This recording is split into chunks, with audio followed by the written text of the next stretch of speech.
creating an individualistic and individualized process.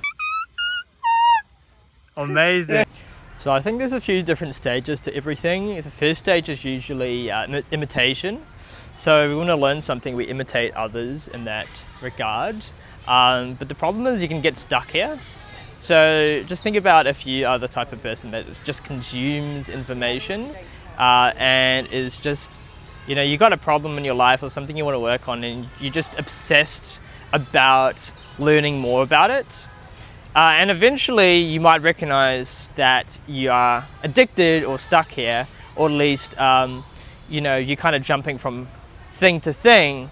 But what you really need to shift to, or recognize, this is sort of the second stage after imitation, is actually creating an individualistic and individualized process for yourself. This is where we shift from mindlessly or imitation to, okay, actually I'm a unique individual, and what can I do, what can I apply that's perfectly unique to my wiring?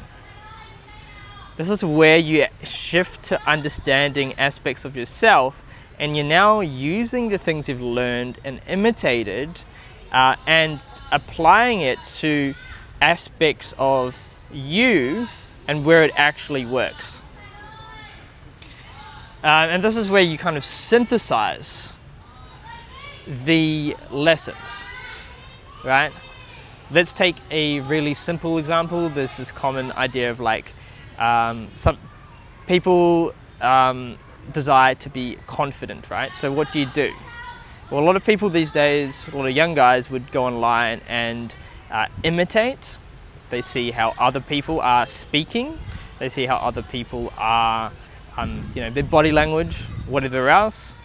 And they focus on, or even a YouTuber, right? It's common to say, oh, just copy other people's videos and just make it your own slightly. But what you see there is also the aspect where you're not owning your voice completely. So you've kind of given up an aspect of yourself and you're trying to be somebody that you're not. This is fine when we're trying to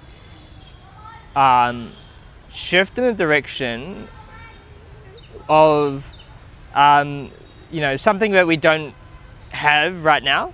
So certain qualities we may not necessarily have. So it's good to look at people that have walked the path. But this is where shifting from imitation to individualism is the key, and it's really critical. This is where you start to, and as I said, synthesize, make it your own. But that's, I think, where everything changes and shifts, because the power really comes from you.